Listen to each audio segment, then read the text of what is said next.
যে মানুষগুলো নিজের কাজ এবং নিজের পরিবার পরিজন নিয়ে ব্যস্ত থাকে তারা কখনোই অন্যের খুঁত ধরে না। তারা যতটুকু সময় পায় তারা তাদের স্কিল বাড়াতে ব্যস্ত থাকে, কারণ অন্যের খুঁত ধরার মতো সময় তাদের কাছে নেই।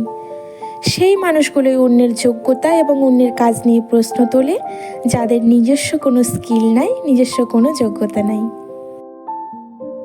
Hello everyone, good morning. আমি তোমাদের মাম্পি। আমার আরও একটি নতুন ব্লগে তোমাদের অনেক স্বাগত জানাই।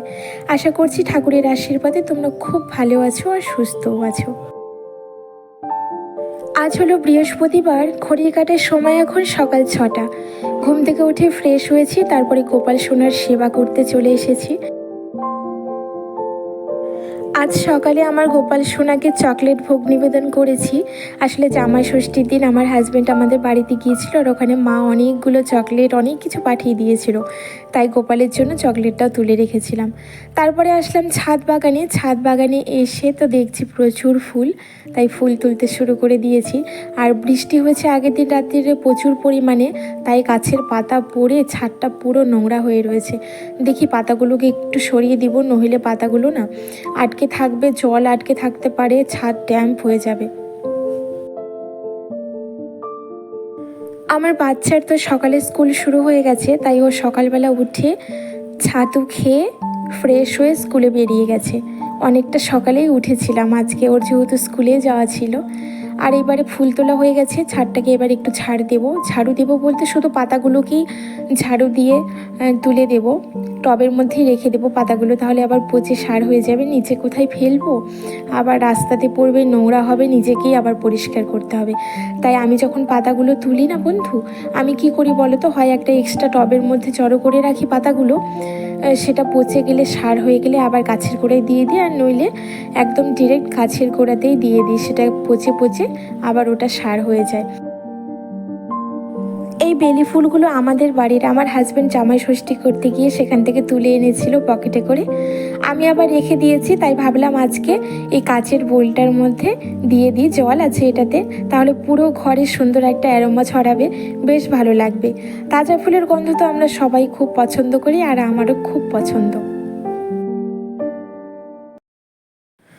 আগের দিনে জামা কাপড়গুলো একদমই ভাঁজ করার সময় হয়নি। আসলে একটার পর একটা কাজ করতে করতে না কখনো একটা দুটো কাজ মিস্টেক হয়ে যায়।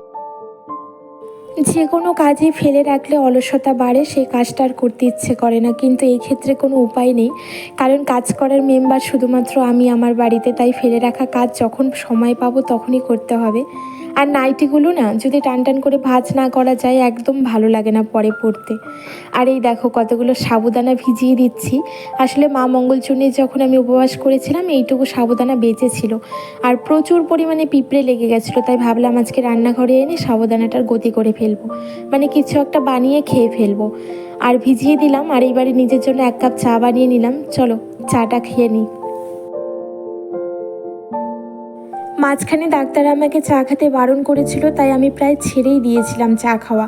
কিন্তু এখন না ইচ্ছেই করছে না, মনে হচ্ছে ধুর, জীবন তো একটাই, সব কিছুই ছেড়ে দিলে হবে বন্ধু। চাটা তো একটা ভালোবাসার জায়গা, সেটা যদি খাওয়া যায় তাহলে একটু এনার্জি পাই। তাই সব কিছু ভুলে গিয়ে লাল চা বানিয়ে নিয়ে আরাম মতো করে চা খেলাম বসে বসে। চা খাওয়া মানেই তো অনেক রকমের চিন্তাভাবনা মাথায় আসা, কোন কাজ করব সেট করে নেওয়া সারাদিনের কাজকর্ম। তো চা খেয়ে বাসনগুলো মাজলাম, বাসন মেজে ভাতটাকে বসিয়ে দিলাম। রান্নাবাড়ি তো শুরু করতেই হবে। আর এই যে বাজার থেকে মাছ এনেছে আমার হাজব্যান্ড, ছেলেকে দিয়ে তারপরে মাছ এনেছে। আর এইটা রুই মাছটাই রান্না করব, এটা দেশি রুই মাছ। তো একটু নুন হলুদ মাখিয়ে নিই। আর না পটলের ডগা এনেছে অনেকগুলো, সেইগুলো বসে বসে কাটতে হবে, অনেকটা সময় লাগবে। বৃহস্পতিবার মানেই কাজের চাপ যেন দ্বিগুণ। প্রত্যেক দিনই প্রচুর থাকে কাজ, কিন্তু বৃহস্পতিবারে আরও বেশি থাকে, কারণ পুজোতে অনেকটা সময় লেগে যায়, ঘর বদলাতে হয়, পাঁচালি পড়তে হয়, অনেকটা সময় লাগে। তো ওই কাজগুলো করব। তার আগে দেখো কতগুলো পেঁয়াজ আমি কুচি কুচি করে কেটে নিচ্ছি। ওই যে সাবুটা ভিজিয়ে রেখেছিলাম, ভাবলাম সাবুদানাটা দিয়ে একটু পোলাও বানিয়ে নিই। ছোটো ছোটো করে আলু কেটে কাঁচা লঙ্কা দিয়ে, তাহলে ব্রেকফাস্টটা হয়ে যাবে, আমার হাজব্যান্ডের দুজনেরই অল্প অল্প করে হয়ে যাবে।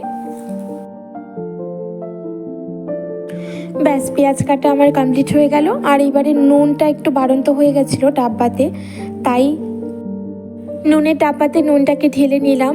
আর আমি না আগে ছোট ডাব্বাতে নুন রাখতাম, বারবার শেষ হয়ে যেত, বারবার ঢালতে হতো, তাই বড় একখানা চীনামাটির ডাব্বা কিনে নিয়েছি। এটার মধ্যে পুরো 1 কিলো নুন এঁটে যায় আর আমার অনেক দিন চলে যায়, প্রায় পুরো মাসই চলে যায়। আর এইদিকে দেখো মাছটাকে ভাজতে দিলাম, মাছটা ভাজা হবে। আর এইদিকে আমি সাবুদানার পোলাওটাকে বানিয়ে নিব। তো সাবুদানার পোলাও বানানোর জন্য আমি কড়াইয়ে একটু সর্ষের তেল দিয়েছি, কাঁচা লঙ্কা দিয়েছি, শুকনো লঙ্কা ফোড়ন দিয়েছি, সর্ষে একটু ফোড়ন দিয়েছি। যদি কারি পাতা থাকতো তাহলে তো খুব ভালো হতো, কিন্তু আমার কাছে নেই কারি পাতা, তাই এমনি বানিয়ে নেব। আর তারপরে পেঁয়াজটা ভাজা ভাজা করে ওর মধ্যে একটু আলু দিয়ে দেব। আর এইদিকে দেখো হালকা করে মাছটা ভাজাও হয়ে গেছে। দুই দিকে দুটো কড়াইয়ে রান্না করছি, মানে কি তাড়াতাড়ি। তো মাছটাকে তুলে নিয়ে এইদিকে আলুটা বসিয়ে দিলাম। আর আলু টমেটো দিয়েই করব মাছের ঝোলটা। আলুটা ততক্ষণে সেদ্ধ হোক, তারপরে মশলাটা দেবো আর ওইদিকে পোলাওটাকে বানিয়ে নিই। তো এই দেখো আমার আলু পেঁয়াজটা ভাজা ভাজা হয়ে গেছে। আর ভিজিয়ে রাখা যে সাবুদানাটা সেটাকে এবার দিয়ে দেব। দিয়ে সামান্য একটু জলের ছিটে দিয়েছি, বেশি জল একদমই অ্যাড করা যাবে না, জল না দিলেও সে হয়ে যেত। তো আমি একটু ছিটে জল দিয়েছি, দেওয়ার পরে দেখো একটু নাড়িয়ে চাড়িয়ে নিয়েছি। আর সাবুদানাগুলো সুন্দরভাবে সেদ্ধ হয়ে গেছে, স্বচ্ছ হয়ে গেছে। স্বচ্ছ হয়ে গেলেই ভাববে যে পুরোপুরি সেদ্ধ হয়ে গেছে। আর এবারে একটা প্লেটে নামিয়ে নিলাম, আমার হাজব্যান্ডকে তুলে দিলাম অর্ধেকটা, আর অর্ধেকটা আমার জন্য রেখে খাবো, পাশে রেখে দিলাম। তো ভাবলাম এই কড়াইটা ফাঁকা যাবে, কড়াইটার মধ্যে আরেকটু তেল দিলাম। আর এই যে পটলের ডগাগুলো কেটে নিয়েছি ভালো করে, সঙ্গে আলু, পটল, বেগুন সব কিছু ঝুড়ি ঝুড়ি করে কেটেছি, মাছের মুড়ো দিয়ে এটাকে একটা তিতো চচ্চড়ি করব। খেতে দারুণ লাগে বন্ধুরা, আমার তো পটলের লতি খুব ভালো লাগে। আর এইদিকে আলুটাও কষানো হয়ে গেছিলো, মশলা দিয়ে দিয়েছিলাম। এবার ভাজা মাছগুলোকে ঝোলের মধ্যে ছেড়ে দিলাম, ফুটতে দেবো। এদিকে আমার ঝোলটা রান্নাও হয়ে গেছে, আর ঝোলটাকে নামিয়ে নিলাম একটা বাটির মধ্যে। কড়াইগুলোকে মেজে নেব, কারণ রাত্রিবেলা একটু তাড়া আছে, বাইরে বেরোতে হবে, একটু মার্কেটে যাব, আবার এডিটিংয়ের কাজ রয়েছে, তাই কড়াইগুলোকে মেজে নিলাম। আর এবারে গ্যাস ওভেনটাকেও ভালো করে মুছে নেব। আর তোমরা তো জানোই বন্ধু, যারা আমার ব্লগ দেখো, যে আমি দুপুরে রান্নার পরে গ্যাস ওভেন কখনোই ডিপ ক্লিন করি না, রাত্রিবেলা পুরো কিচেনটাকে ভালো করে ক্লিন করি। জাস্ট হালকা যেইগুলো একটু তেল ঝাল ছিটে থাকে সেগুলোকে পরিষ্কার করে নিই, মুছে নিই। ঘরগুলোকেও ভালো করে ঝাড়ু দিতে হবে, ঝাড়ু দিয়ে মুছতে হবে, যেহেতু আজকে বৃহস্পতিবার। আর আগের দিন না রাত্রিবেলা আমি একদম সময় পাইনি, নইলে বুধবার রাত্রিরেই ঘর বাড়ি সব মুছে রাখি, তাই আজকে খুব চাপ হয়ে গেছে। তো ঘর বাড়ি ঝাড়ু দিয়ে আমি দেখো পুরো ঘরগুলোকে মুছে নিচ্ছি পরিষ্কার করে। আর ওপরের ফ্লোরটা পুরো ঝাড়ু দেওয়া মোছা সব কমপ্লিট হয়ে গেছে, নিচের ফ্লোরটাও মোটামুটি হয়ে গেল, শুধু সিঁড়ির নিচটা আর বাইরের ব্যালকনিটা মুছে নেব, নিয়ে স্নান করে পুজো দিয়ে নেব। বেলা তখন ঘড়ির কাঁটাতে প্রায় 12:30টার মতো বাজে, অনেকটাই বেলা হয়ে গেল, পুজো দিতে দিতে অনেকটা দেরি হয়ে যাবে, খাওয়া দাওয়া করতে করতে 2টো পার হয়ে যাবে। তো খাওয়া দাওয়ার পরে একটু রেস্ট নিয়েছিলাম, তারপরে তোমাদের সাথে আর কথাই হয়নি। আর এখন হলো সন্ধেবেলা, সন্ধে ওই 7:30টার মতো বাজে। 8টার সময় গলুর পড়া আছে, তাই আমার হাজব্যান্ডের সাথে আমিও একটু বেরিয়ে পড়লাম। গলুকে টিউশন দিয়ে যাব একটু মার্কেটে, কিছু কেনাকাটার আছে।